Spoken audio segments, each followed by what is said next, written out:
Hey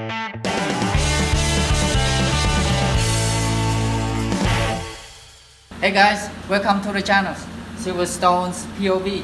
In this video, I would like to show you how I remove the pilot bushing out from the end of the crankshaft without destroying it by using the bearing grease.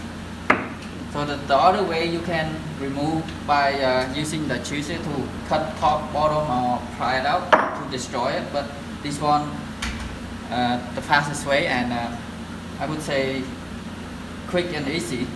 Okay, now let's put the grease in, but before I put grease in, this tool is a clutch aligning tool, or you can use the plastic one, but I don't want to destroy this plastic, so have to find the end adapter end that go really tight fit in here, as tight as possible.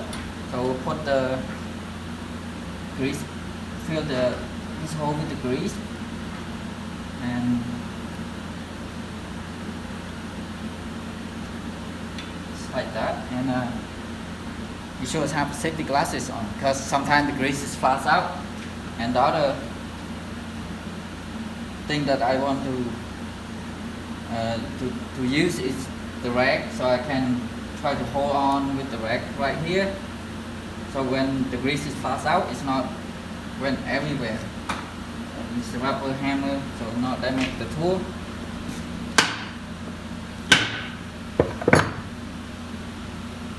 So you can see only 2 hits and the bearings come out. No, not bearing, sorry, the bushing.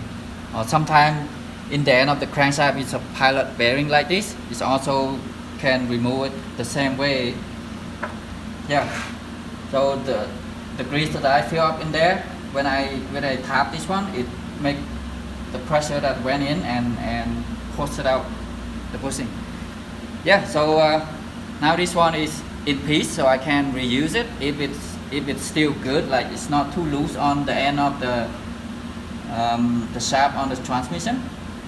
Sometimes like this clutch kit, it came with the bearing, it's not the bushing. So yeah, so that's how a quick and easy way to remove the pilot bushing out from the end of the crankshaft when you are changing the clutch. So I hope this video helped what you're looking for, and please don't forget to like and subscribe to the channel. Thank you guys again so much for watching, and have a great day. Good luck.